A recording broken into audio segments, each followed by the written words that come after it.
האם זה באמת סגולה בדוקה? הסגולה ללמוד בזה? Erev Tov, good evening, Dobro V'Yetcher. We are in the Zera Shimshon on Parshas Beshalach. We're going to do Os Tes Zion, section 16. And before we do, we need to give a bit of an introduction here because this piece, Tes Zion, is a continuation of the previous piece, Os Tes Vav, number 15.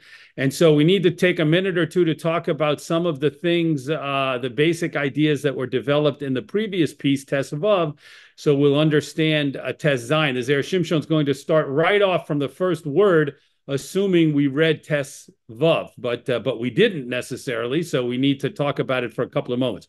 So step one is Os Tes Vav. The previous section starts with a pasuk from our Parsha, Parshas Beshalach, which I'm going to read to you now. And the pasuk says as follows. This is Perek Tes Vav, pasuk Chav Vav. Vayomer, and Hashem said, Im shamoa tishma lekol Hashem Elokecha, if you listen to the voice of Hashem your God, v'hayosher be'enov ta'aseh, and you do what is right in his eyes, v'ha'azanto le'mitzvosav, and you hearken to his commandments, v'shamarta kol chukav, and you observe all of his statutes, kol hamachalo asher samti v'mitzrayim, all of the illnesses, the sickness that I placed on Mitzrayim, lo osim alecha, I will not place them on you, ki ani Hashem rofecha, because I am Hashem, your healer. So that's the pasuk from the Parsha that the previous piece focuses on, one of the psukim. The previous piece also focuses on a pasuk from Yeshayahu, which I'm going to read now. This is Perek Nun Gimel Pasuk Yud. V'Hashem chafetz dak'o hecheli. And this, I'm going to translate this pasuk the way the Gemara understands it in the previous piece. This is not necessarily the way if a person was just learning Navi would understand the pasuk. But the previous piece, based on a Chazal, understands the pasuk as follows: V'Hashem chafetz dak'o hecheli. The one who Hashem, the person who Hashem desires, someone who Hashem views with favor, Hashem will crush that person with sickness. Im tasim osham nafsho, if that person will put guilt on his soul, meaning the person will accept the suffering, yireh zera, the person will see children, yarich yamim, and have a lengthening of days, V'chefetz Hashem biyodo yitzlach, and the object of Hashem in his hand will be successful. And Chazal understand that to mean his Torah learning. The chefetz of Hashem refers to this person's Torah learning will be successful and will be preserved and maintained by the person. They will remember and preserve their Torah learning. Those are two psukim that the previous piece, again, Os Tes Vav, focuses on. And we also need to talk about a piece of Gemara that the previous piece focuses on from Maseches Brachos, Daf Hey. And I'll get to that in a moment. First, I want to mention that we're dedicating our learning tonight in this session in the Zera Shimshon in honor of our very own Shoshana Malka Bas Rivka, that Hashem should bless her and Hashem should grant her a new lodging that she is searching for that is mat'im in every way and perfect for her, and God willing, that should happen, and she should have good health and long years. Now, let's talk about the Gemara that we need to discuss to understand before we get into the Tes Zion, our piece tonight. So the Gemara tells a very, very interesting story over there. This is Daf Hey and Brachos Amud Beis, Daf Hey Amud Beis and Brachos. The Gemara tells that Rabbi Yochanan once went to one of the great Amoraim, one of the great sages who was ill. And Rabbi Yochanan said, do you want this suffering? Do you want to keep suffering? And the great Amora, the great Rav said, Lo heim velo scharan. I don't want this suffering, and I do not want the reward from this suffering. Rabbi Yochanan said, grasp my hand, and the man did so, and Rabbi Yochanan pulled him up, and he was restored to good health. Later on, the Gemara says Rabbi Yochanan himself became ill. And Rabbi Chanina came to him, and Rabbi Chanina asked him the same question. He said to him, Chavivin Yisor Nalecha, is your suffering pleasing to you? Rabbi Yochanan answered the same answer and said, Lo heim velo schara, not the suffering and not the reward that comes with the suffering. The man, Rabbi Chanina, said, grasp my hand. Rabbi Yochanan did so. Rabbi Chanina pulled him up, and he was restored to good health. The Gemara then asks, we saw that Rabbi Yochanan healed the previous Amora when he was ill. Why couldn't Rabbi Yochanan just heal himself? Why did he need Rabbi Chanina to come and heal him and help him recover? And the Gemara says that when a prisoner is in jail, he's not able to free himself, but he needs someone else from the outside who's not a prisoner at that time to free him. And so too, Rabbi Yochanan needed Rabbi Chanina to come and free him from the prison, so to speak, of suffering and sickness. So we now have three pieces of information that we need to keep in mind. The pasuk about Hashem not putting the illnesses on us that he put on Mitzrayim if we listen and follow his mitzvos and do all of the things that he wants us to do. Then we have the pasuk in Yeshayahu that talked about Hashem taking a person who he views with favor and causing suffering to that person, and if the person accepts the suffering, the rewards that will come to that person. And then we have the episode, the anecdote from the Gemara and Brachos. Now let's jump right in, section Tes Zayin. Od Sham, continuing further there in the Gemara and Brachos, which, as we just pointed out, was discussed in the previous piece. Kol she'HaKadosh Baruch Hu chafetz bo, everyone who Hashem views with favor, midako biyisurin, Hashem crushes the person with suffering. So the Zera Shimshon said, that's a quote from the Gemara. The Zera Shimshon says, Koshe, this is difficult. The lama midako biyisurin. This, of course, is the fundamental question that we need to ask. Why would Hashem crush a person with suffering if the person is someone who Hashem favors?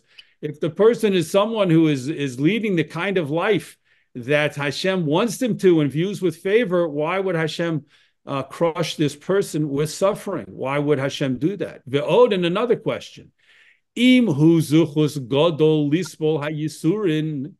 If you say that it's a great merit, that Hashem wants to bring a great zuchus, a great merit to this righteous individual by bringing the suffering, and the person accepts the suffering and accepts it from Hashem's hand, so to speak, says yes, maintains his bitachon, maintains his faith and his trust in Hashem, and accepts the suffering. If you say that that's a great zchus and that's why Hashem does it, Amai ko Amar Rabbi Yochanan beperakama de brachos, then why did Rabbi Yochanan say in the Gemara we just quoted from the first chapter of Maseches Brachos, lo heim velo scharon?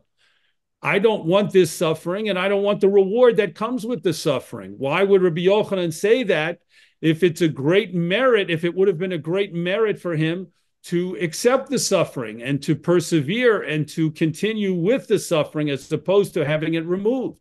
Kekushas hameforshim, and this is the same question that the commentators on the Gemara ask.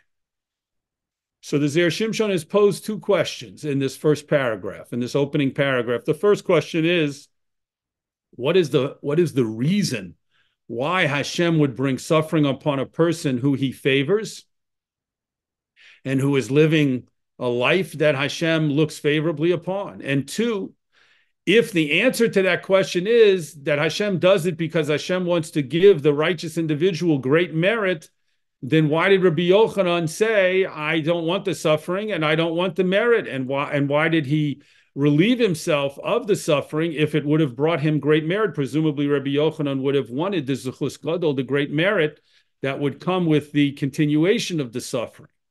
Top of the next column, ve'ein lomar kisei rutzon. And we're not going to answer according to their answer, these commentators who the Zera Shimshon mentioned a moment ago, who asked the second question about why Rabbi Yochanan refused to continue with the suffering. And here comes their answer. Deshema haya bohem bittul Torah usvila. The commentators suggest that Rabbi Yochanan asked to have his suffering removed, asked Rabbi Hanina to help heal him and remove his suffering, because the suffering involved bittul Torah. Rabbi Yochanan wasn't able to study Torah with the same amount of time and energy, etc., that he was before he became ill. Usvila and bittul tvila, it got in the way, it impeded his davening. Umishum hachi Rabbi Yochanan ka'amar loheim v'lo scharan, and these commentators suggest that's why Rabbi Yochanan said, I don't want the suffering and I don't want the reward, meaning, yes, it's a zechus gadol to continue. It would be a zechus gadol, a great merit to continue with the suffering. But Rabbi Yochanan said, I prefer to be able to learn in davening with my usual intensity, and I don't want those things to be impeded. So the Zera Shimshon has already told us, Ein lomar, we can't say that's the answer. De'im kain, because if so, Yoser kosha, we're going to have a bigger question. Lama sholach yisurin ka'elu. Why would Hashem send this type of suffering to Rabbi Yochanan that impeded his Torah learning and his davening, she'enon shel ahava, which cannot be considered yisurin shel ahava, suffering based on love? We'll explain what that means in a moment. Letzadik gomor kaRabbi Yochanan, to a perfect tzaddik, to a complete tzaddik. We should use the word complete instead of perfect. To a complete tzaddik like Rabbi Yochanan. So let's explain the question. There exist two opinions about this thing called Yisurin Shel Ahava. Yisurin Shel Ahava, as the Gemara discusses it, is when Hashem puts suffering on a righteous individual, as we've talked about and as the pasuk in Yeshayahu delineates, in order to bring merit to that person. So there's a machlokes about Yisurin Shel Ahava. One school of thought says, if a person is suffering and it is impeding the person's Torah learning and the person's davening, then that cannot be considered Yisurin Shel Ahava. That is, that suffering is for some type of sin, some type of inappropriate action that the person has taken, and Hashem brought the Yisurin on them to bring them kapara, to bring them atonement. But it's not Yisurin Shel Ahava. The other school of thought opines that even when suffering brings an abatement of Torah learning and a cessation of davening, or at least impedes the Torah learning and the davening, it can still be considered Yisurin Shel Ahava. So at this point, the Zera Shimshon is embracing the first opinion and saying, why would Hashem bring suffering on Rabbi Yochanan that would impede his davening and his learning when that is not considered Yisurin Shel Ahava? And why would he do this to Rabbi Yochanan, who obviously didn't deserve this suffering because of any of his own, there was no sin that could have brought this suffering upon him. And so why would Hashem do these sufferings if they're not considered Yisurin Shel Ahava? Again, according to the first school of thought about Yisurin Shel Ahava and how they should be viewed. Continuing, so the Zera Shimshon has set aside the answer suggested by some of the Meforshim. Ve'im nomar, and if we say sheyesh lo, continuing now to the next page, top right column, sheyesh lo ezechet kal. If we say perhaps Rabbi Yochanan did have a minor sin, a minor transgression, and that's why the Yisurin came to him. So in other words, if we admit and concede and say these are not Yisurin Shel Ahava, these are not sufferings of love brought on a righteous person to bring them merit, but rather these are Yisurin brought to bring atonement for a chet kal, for a minor sin that Rabbi Yochanan committed. Lama tola hadavar biritzono. Why was the suffering dependent upon his will? As we saw in the anecdote, Rabbi Hanina came to him. He was ill in bed, and Rabbi Hanina came to him and said, Chavivon Yisurin, is this suffering desirable to you? Rabbi Yochanan said, no. Ve'okmei, and Rabbi Hanina got him out of bed and restored him to health. So how could that happen if this suffering was brought because of a chet, a sin that Rabbi Yochanan committed? In that case, Rabbi Yochanan was obligated to undergo this suffering in order to get kapara. So it shouldn't have been a matter of Rabbi Yochanan being asked, do you want this suffering to continue? And him saying no, and then that's the end of the story and the suffering ends.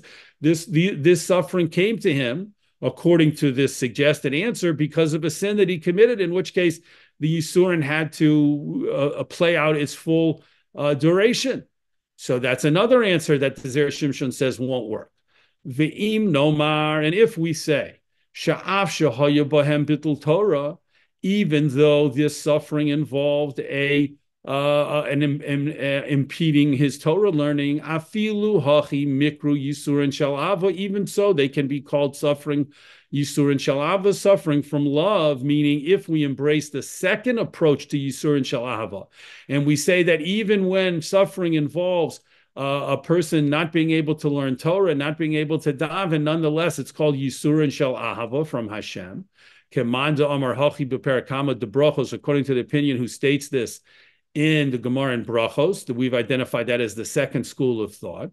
If you want to say that, Hajra Kushas HaMeforshim L'Duchta, then the original question of the commentators returns to its place. Amai Ka'amar Lohem V'Lo Secharam. If Rabbi Yochanan viewed this suffering as Yisurin Shalava from Hashem to bring him merit, then the original question comes back. Why did he say, I don't want this suffering and I don't want the reward that comes with it? Shouldn't Rabbi Yochanan presumably have wanted to continue the suffering in order to receive the great merit of Yisurin Shalava that Hashem was bringing him? So the Zera Shimshon has set things up for us where it's very hard to see our way out to the answer. Of course, the Zera Shimshon's about to begin to answer it for us, but he wanted to show us first that this is a difficult problem, that this Gemara in Brachos presents real difficulties because there doesn't seem to be a way to understand the Gemara, at least at first glance.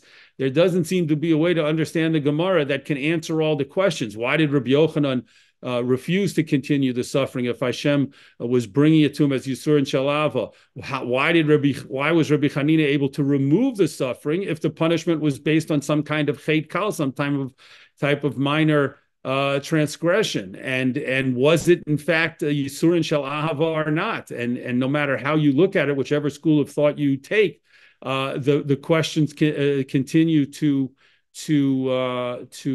avoid easy resolution. So the Zera Shimshon now in the next paragraph is going to begin to develop the ideas to help us understand the Gemara and Brachos that he's analyzing.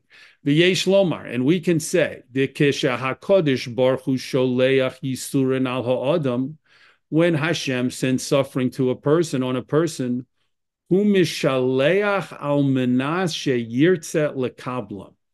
He sends them on the condition that the person will want to accept them.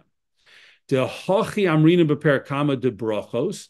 This is what the Gemara Chazal state in that Gemara in Maseches Brachos. Yochol, I might think afilu lo kiblun alav me'ava. I might think that Hashem brings suffering on a person and continues the suffering, even if the person does not accept them with love. In other words, even if the person says, I understand that these are Yisur and Shalava, Hashem is trying to bring me merit and show me a special kind of Ahava, but I don't want it. Talmud Lomar. So the pasuk teaches us ma osham lada'as.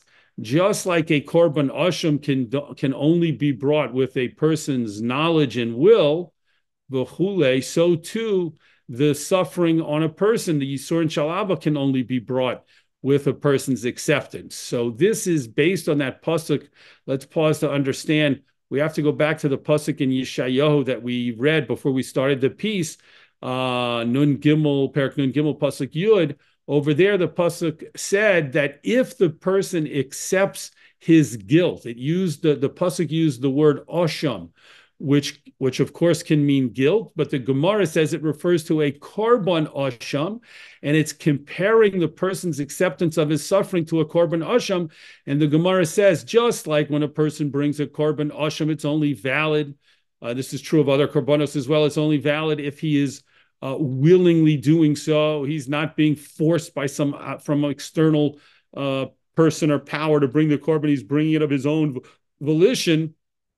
So too, the Yisurin Shalava that Hashem might bring upon a person only remain with the person, on the person, if they accept them, if they willfully accept them, like the person who willfully brings a korban asham. So that's what the Gemara says. Shahare hayisurin shel hatzadikim, because the suffering that could be brought on righteous individuals, heim kedei lehosif lahem tova v'shalva. They are intended to increase these righteous individuals, the good reward and the shalva, the tranquility in the next world, in olam haba. So that's the purpose of these yisurin. The righteous individual will undergo suffering in this world, not connected to a particular aveira or hate, not connected to any particular transgression, but rather as yisurin shel ava, in order to increase the person's reward in the next world. Ki de'isa b'medrash, as it states in the Medrash Rabbah, al pasuk v'ha Elokim nisa es Avraham, on the pasuk of Hashem, and that Hashem tested Avram. So the Medrash Rabbah brings down this idea. Umin haro'oi, and it is considered appropriate that the power and the permission exists for righteous individuals, lomar, to say, lo heim velo secharam. I don't want the suffering and I don't want the reward that comes with the suffering.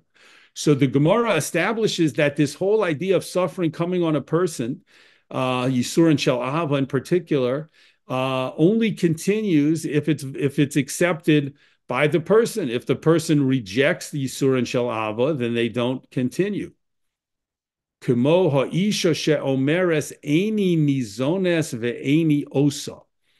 Similar to a married woman who says, I do not need and I did not want to continue being supplied with food by my husband, ve'eini osa, and I will not do work that he gets the benefit from. I want to keep the benefit from my own work, and he won't have to supply me with food. So just to explain that idea, as you can see from the Gemara in Ksubis, the Gemara over there talks about the fact that a husband is obligated to give his wife food, to provide her with food and sustenance, and connected to that requirement on his part, if she does labor and makes money from the work, she's required to give him the proceeds of her work. She's, in a sense, paying him back for the food that he's providing for her. This was a way that the Chachamim wanted to make sure that women always had the sustenance that they needed. So they set up this system in which if the woman did work, the money would go to her husband, and therefore the husband would of course supply her, his wife, with whatever food and sustenance she needed. But the Gemara says, if a woman says, I don't like this arrangement, I understand that it was set up for the benefit in general of married women, but I don't need this. I'm doing my own work. I have my own job, and I'm bringing in the money that I want to keep for myself, and therefore let's reverse it. My husband doesn't have to give me any food or sustenance, and I'll keep the money that I'm making from my job, from my work. So the Zera Shimshon says, so too, that's what happens with the tzaddik who Hashem brings Yisur and Shalava upon. He can refuse them. Ho'il, since shahatakona naases letoalta, since the original decree for the married women was for their own benefit, a woman can say, okay, it was for my benefit, but I wanted to have a different arrangement that I think will be better for me. So too, the tzaddik can say, so to speak, Hashem, you want to bring the Yisur on me to give me a better reward in Olam Haba. I would like to pass on that because I feel that it's not necessary for me. I understand it would be for my benefit, but I don't need that I don't feel I need that particular benefit through that arrangement. Of course, the tzaddik does all kinds of things to bring schus, to bring merit upon himself or herself. Next paragraph. The reason the Gemara compares this Yisurin Shalava, this suffering to the Korban Asham specifically. And here we need to understand the Zera Shimshon is assuming there's a little bit of a question that needs to be answered. We said that a Korban Asham can only be brought with a person's da'as, and so too the suffering can only come with a person's knowledge. Also, if the person accepts them, as he just established in the previous paragraph. But why compare that only to a korban asham? There are other korbanos that also, as we said, korbanos in general can only be brought liritzono, with the will of the person. The person doesn't fulfill an obligation to bring a korban, or if he's forced to do so. So the Zera Shimshon says, why specifically does the pasuk compare suffering on a tzaddik to a korban asham? Mishum diamrinam beperek vav de Kresus, because we say in the 6th chapter of Maseches Kresus, Rabbi Eliezer Omer, Rabbi Eliezer says, Misnadev Adam Asham Toloi Bechol Yom. A person may bring an Asham Toloi every day. And we're going to talk about what an Asham Toloi is in a moment. But that particular type of Korban Asham, Rabbi Eliezer is stating that a person can bring that voluntarily if he wishes to every day, meaning that there's a Korban Asham Toloi that a person has to bring, an obligatory Korban Asham Toloi. And again, we'll explain in a moment. But Rabbi Eliezer is stating that a person can also bring one voluntarily, and if they want to bring one every day, they're allowed to do so. The Sfira lay, because he holds the Asham Ba Beneder Unadava. Rabbi Eliezer holds that a Korban Asham can be brought as a Neder or a Nadava, meaning it can be brought as a voluntary Korban, either through a vow or through a donation, when the person wasn't obligated, when is not obligated to bring the Asham Toloi, they still can do it. Ve'af al gav de pligi rabbanan alei. Oh, before we continue, let's explain what an Asham Toloi is.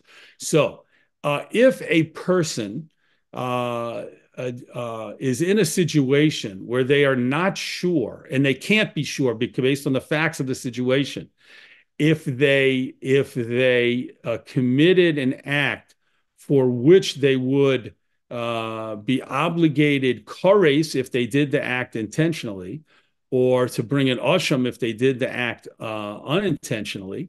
So the person brings an asham toloi in that case. Toloi means dependent, meaning they're bringing an asham toloi because the korban they're bringing is dependent upon information that they don't have. So the famous example, the classic example that the Gemara gives is, let's imagine there are 2 pieces of meat on the table, on a plate in front of a person.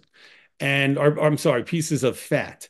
One of the pieces of fat is considered shuman, permissible fat, just like when we eat meat, if there's some fat attached to it, if it's kosher meat and it was handled correctly, then that's permissible.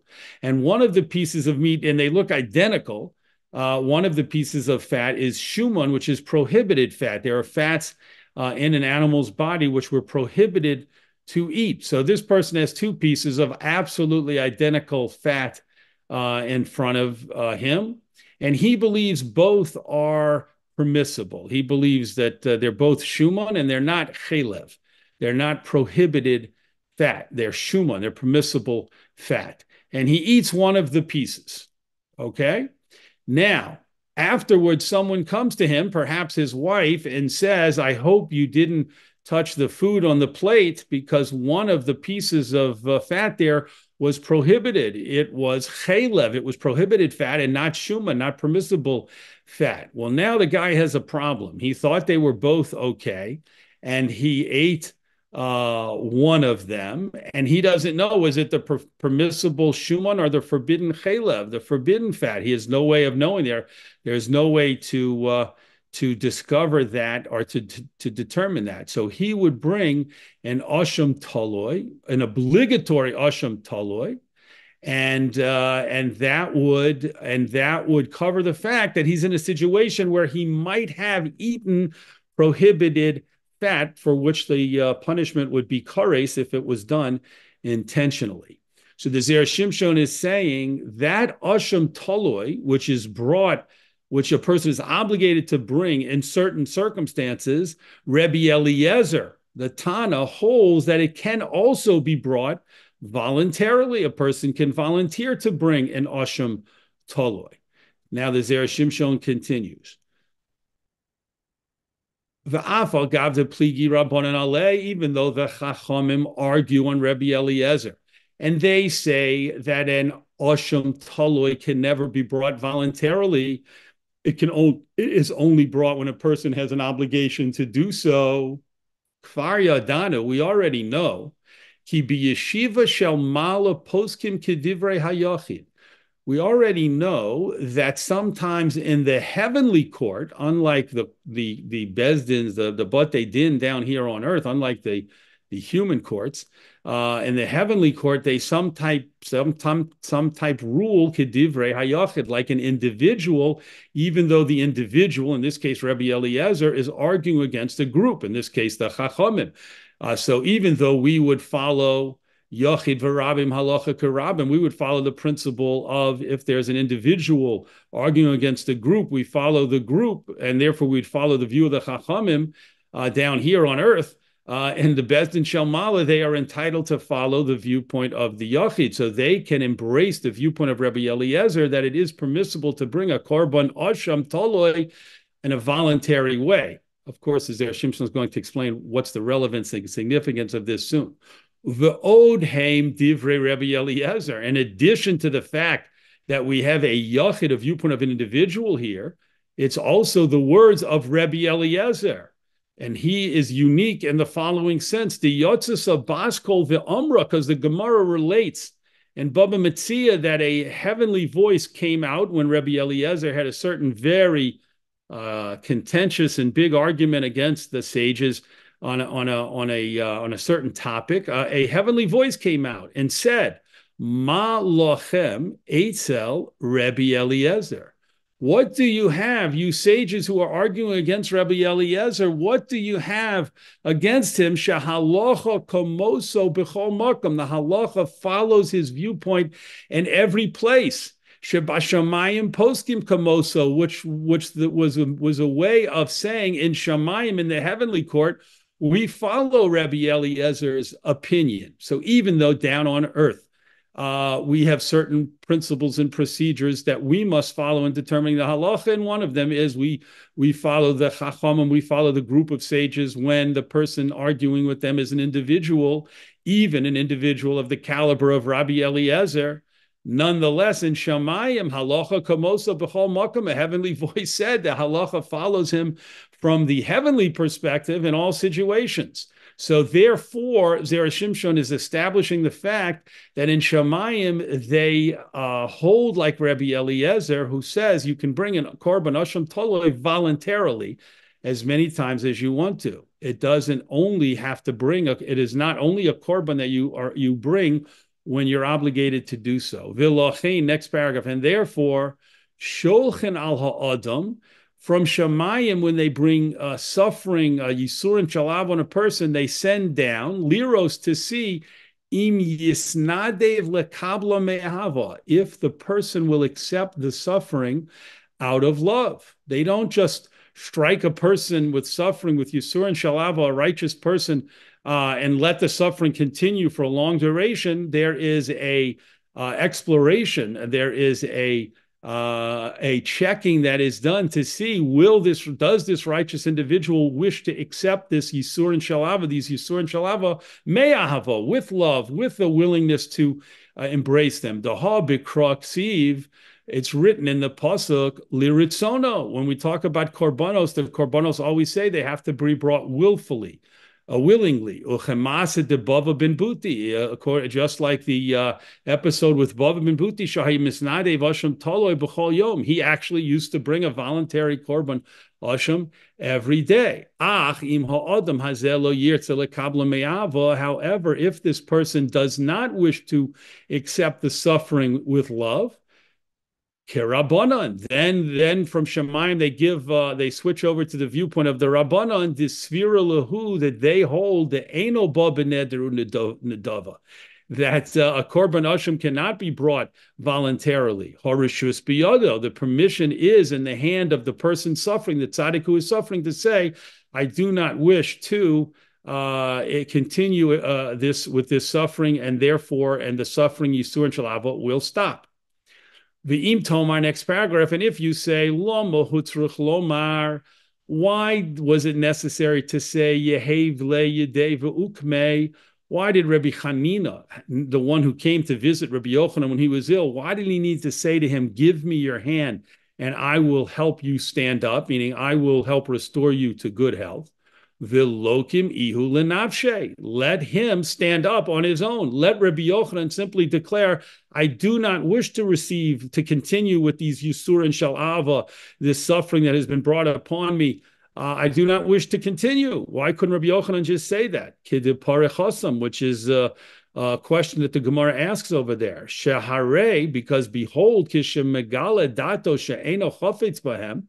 Once Rabbi Yochanan would reveal his feelings that he did not wish to continue with the suffering sagi, that should have been sufficient. In other words, according to everything that the Zera Shimshon just established in the last two paragraphs, that the suffering, Yisur and Shalava, is comparable to the Asham Taloi, which therefore can only continue happening to a person if they accept it, if they're totally doing it in a voluntary way.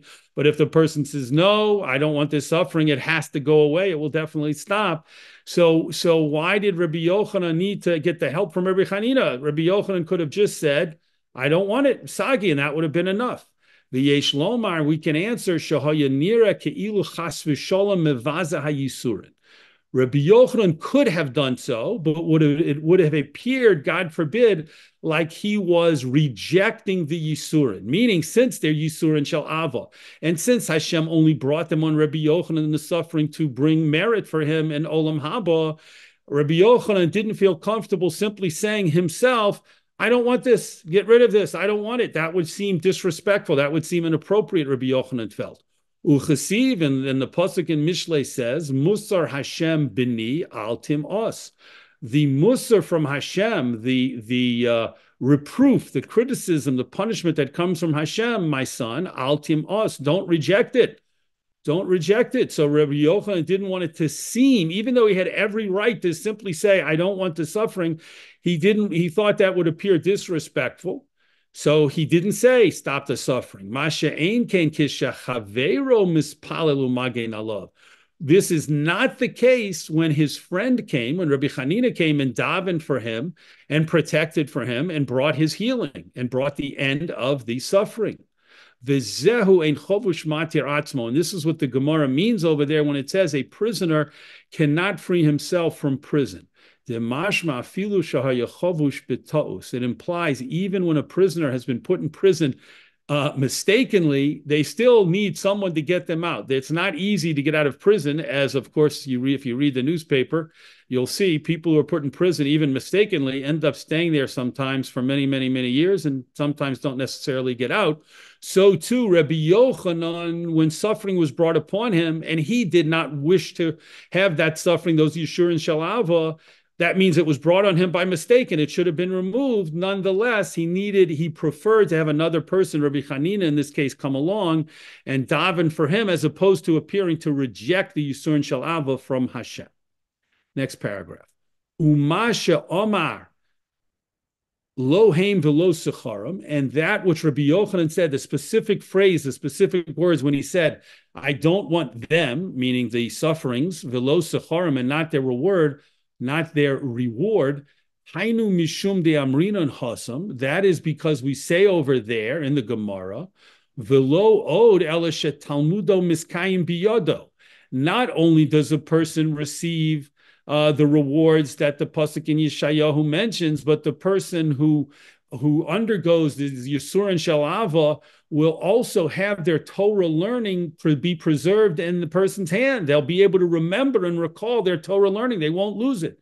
Shenemar, as the pasuk stated, v'chefetz Hashem biyodo yitzlach. The object of Hashem, or the desirable thing of Hashem, which refers to Torah learning, in this person's hand, yitzlach, it will be successful. They will maintain their Torah learning without shichacha, without forgetting the things that they learn. Someone who accepts the suffering me'ava will not forget his Torah learning. However, the converse is true. Someone who does not accept the suffering with love, or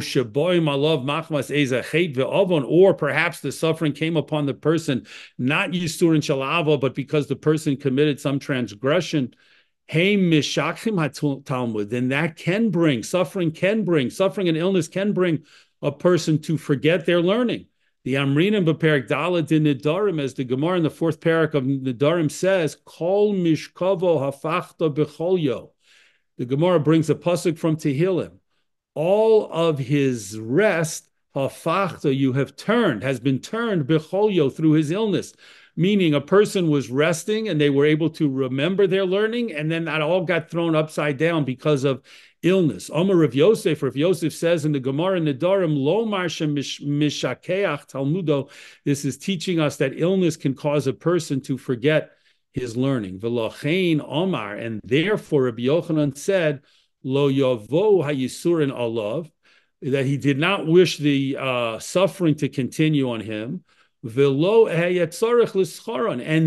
if the suffering stops, I won't need the reward of remembering my learning,